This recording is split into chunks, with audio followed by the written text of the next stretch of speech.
ایک خاتون پر کسی نے دعویٰ کیا، گواہ پیش کر لیے کہ جی یہ میری بیوی ہے، عدالت اسلامیہ میں پیش ہوئے، قاضی اسلام نے دعویٰ کرنے والے کے شہادت کو درست قرار دے دیا، تو حنفیہ کہتے ہیں یہ بیوی اس کے لیے حلال ہے ظاہراً باطناً۔ شیخ کوثری نے عجیب بات کہی، شیخ کوثری نے کہا جس طرح نکاح ہے اس طرح ملک یمین بھی تو نکاح ہے، کنیز بغیر نکاح کے استعمال کرتے ہو۔ تو حضرت نے فرمایا فقہ میں ذکر تو نہیں ہوا لیکن قضاء قاضی بھی نکاح ہے۔ الآن نکحت، اب نکاح ہو گیا نا، اس لیے تحل لہ ظاہراً و باطناً، اس میں کون سی پریشانی ہے خواہ؟ اگر ایسا نہ ہو تو اسلامی قضاء کی پرخط چھوڑ جائیں گے، کوئی شخص اس پہ اعتماد نہیں کرے گا۔ تو یہ ایک جزیے کی حفاظت کرتے شوافی و حنابلہ، اور امام اعظم پورے اسلام کی حفاظت کرتے ہیں۔ جو پورے اسلام کو چاہتے ہیں وہ خس و خاشاک کی پرواہ نہیں کرتے۔ اس لیے شاہ عبدالعزیز سے پوچھا گیا تھا فرق میان مذہب حنفی و شافعی چیست؟ گفت مذہب شافعی جزئی است و مذہب حنفی کلی است۔ وہ تو جزیات سے متاثر ہے، ادھر گئے ادھر ہاتھ اٹھائے، ایسے آئے ایسے آئے۔ امام صاحب نے کہا نا، سیدھے کھڑا ہو جاؤ۔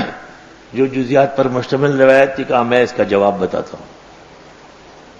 اللہ جزائے خیر دے، امام عبد الوہاب شارانی رحمت اللہ علیہ، عجیب بات بھی، اوہو، امام عبد الوہاب شارانی امام الاولیاء الشافعی، وہ لکھتے ہیں امام ابو حنیفہ کی نماز کامل کی نماز ہے، ایک دفعہ ہاتھ اٹھاؤ، صحیح طرح ہاتھ باندھو، آرام سے کھڑے رہو، ادھر ادھر مت ہو۔ کہتے امام شافعی اور احمد کی نماز بچوں کی نماز ہے، ہاتھ باندھے، ادھر دیکھنے لگا، ادھر دیکھنے لگا، ادھر دیکھنے لگا، تو کہ رفع دین کرو، ہاتھ اٹھاؤ اور اٹھاؤ اور ذرا چیخو تاکہ یہ مشغول نماز میں۔ بچے کو صف میں لاؤ، ایک تماشا ہوتا ہے بچے۔ امام عبد الوہاب شارانی کی کتاب ہے المیزان الکبریٰ، اس کی پہلی جلد صفحہ 670 ہے، جہاں انہوں نے موازنہ پیش کیا ہے مذاہب کا۔ اس میں کہا صلاۃ ابی حنیفہ صلاۃ الکاملین ہے، اس لیے نہ رفع دین کی ضرورت، نہ چیخنے کی ضرورت، نہ امام کے پیچھے کچھ پڑھنے کی ضرورت۔ شافعی و حنبل کی نماز بچوں کی نماز ہے، کہا پڑھو، سب اپنا پڑھے، سب اپنا پڑھے، نماز خراب ہو رہی ہے۔ عجیب بات۔ وفیہ کرامۃ للشیخ مناظر هذه الملہ مولانا محمد امین رحمہ اللہ۔ میں نے چند مہینے پہلے جب یہ جگہ دیکھی تو بہت افسوس کیا میں نے کہ اوہو، حضرت کے زمانے میں یہ جگہ نہیں ملی، وہ خوش ہو جاتے ہیں۔ تو میں نے خواب دیکھا، مولانا امین صاحب اکاڑا فرماتے ہیں کہ حضرت مجھے آپ یہ لکھوا چکے تھے، فوٹو اسٹیٹ کرا کے لکھوا چکے تھے، اور چھوٹی زیرین کے مناظرے میں پیش کر چکا ہوں یہ بات۔ مولانا امین مرنے کے بعد بھی مناظر ہے اب بھی۔ بعض لوگ ایسے ہوتے واقعی وہ مرتے ہی نہیں، ان کے اعمال اتنے بلند ہوتے۔ باقاعدہ تسلی دی مجھے کہ اس جگہ کے فوٹو اسٹیٹ مجھے آپ کرا کے دے چکے ہیں، اور چھوٹی زیرین کے مناظرے میں پیش کر چکا ہوں۔ من کفر باللہ من بعد ایمانی، جو کوئی کفر کرے اللہ کے ساتھ ایمان کے بعد، الا من اکرہ، مگر وہ جو مجبور کیا گیا، وقلبہ مطمئن بالایمان، اور دل اس کا مضبوط ہے ایمان کے ساتھ، تو وہ معاف ہے، یہ مکرہ معاف ہے۔ ولیکن من شرح بالکفر صدرا، لیکن جس کا کھل گیا کفر کے لیے سینہ، فعلیہم غضب من اللہ، سو پر ناراض ہوں گے اللہ، وَلَهُمْ عَذَابٌ عَظِيمٌ، ان کے لیے عذاب ہوگا بڑا۔ جان بچانے کے لیے وقتی کلمہ کہہ سکتے، اتفاق علماء۔ ذَلِكَ بِأَنَّهُ مُسْتَحَبُّ الْحَيَاةَ الدُّنْيَا لِلْآخِرَةِ، یہ اس لیے کہ انہوں نے ترجیح دی دنیا کی زندگی کو آخرت پر۔ وَأَنَّ اللَّهَ لَا يَهْدِي الْقَوْمَ الْكَافِرِينَ، اور اللہ سمجھ نہیں دیتا کافر لوگوں کو۔ أُولَٰئِكَ الَّذِينَ طَبَعَ اللَّهُ عَلَىٰ قُلُوبِهِمْ، ان لوگوں کے دلوں پر مہر لگائی اللہ نے، وَسَمْعِهِمْ کانوں پر، وَأَبْصَارِهِمْ آنکھوں پر، وَأُولَٰئِكَ هُمُ الْغَافِلُونَ، یہ لوگ واقعی بے خبر ہیں۔ لا جرم، ضروری بات ہے، انہم فی الآخرۃ هم الخاسرون، بے شک آخرت میں یہ نقصان والے ہوں گے۔ ثم ان ربک للذین ہاجروا، بے شک تیرا رب ان لوگوں کے لیے جنہوں نے ہجرت کی۔ ابن اسحاق نے کہا ہے یہ عمار ابن یاسر اور عیاش ابن ابی ربیہ اور ولید ابن الولید کے بارے میں نازل ہوئی۔ ان لوگوں نے ہجرت کی پھر پریشان ہو گئے۔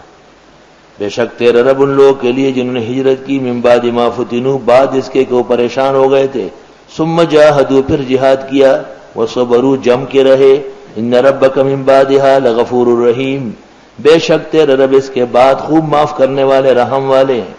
یوم تأتی کل نفس تجادل عن نفسها، قیامت کے دن آئے گا ہر انسان جھگڑے گا اپنی طرف سے، وتوفی کل نفس ما عملت، پورا دیا جائے گا ہر انسان کو جو اس نے عمل کیا، وہم لا یظلمون، ان کے ساتھ ظلم نہیں ہوگا۔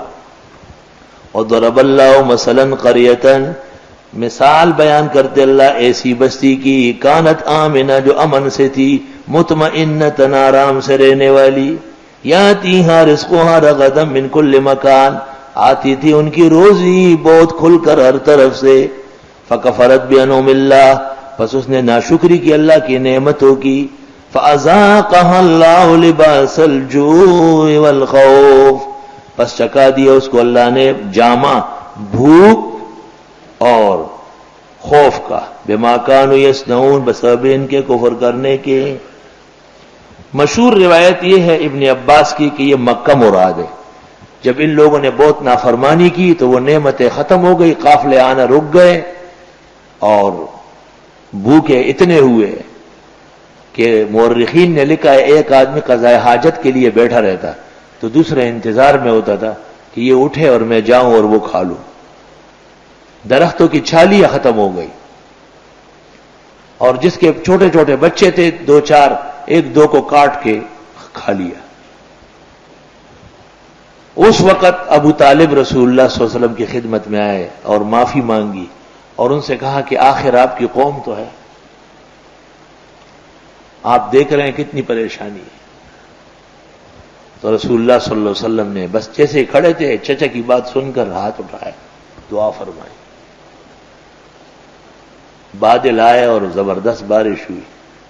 تو ابو طالب نے اس کو قصیدے میں ذکر کیا، وَأَبْيَضُ يُسْتَسْقَى الْغَمَامُ بِوَجْهِهِ، حضرت کا چہرہ وہ منور چہرہ ہے کہ بادل سے پانی مانگا جاتا ہے اس کے وسیلے سے۔ وَأَبْيَضُ يُسْتَسْقَى الْغَمَامُ بِوَجْهِهِ سِمَالُ الْيَتَامَى عِصْمَةٌ لِلْأَرَامِلِ۔ حافظ ابن حجر نے فتح الباری شرح بخاری میں اس قصیدے کے ذیل میں لکھا، وَهَذَا أَصْلٌ لِلْمُجَوِّزِينَ بِالتَّوَسُّلِ، توسل و تبرک کی بنیاد ہے یہ روایت۔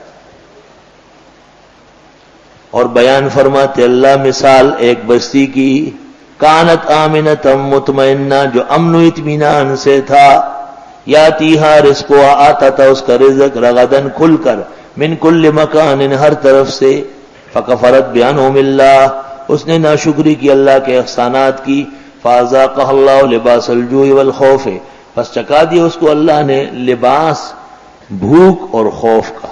یہ دو چیزیں انسان پر ایسی سوار ہوتی ہے کہ کپڑے بھی نہیں پہن سکتے، ایک بھوک اور دوسرا خوف۔ تو جس ملک میں یہ دو باتیں ہو وہ ملک ویران ہو جاتا ہے۔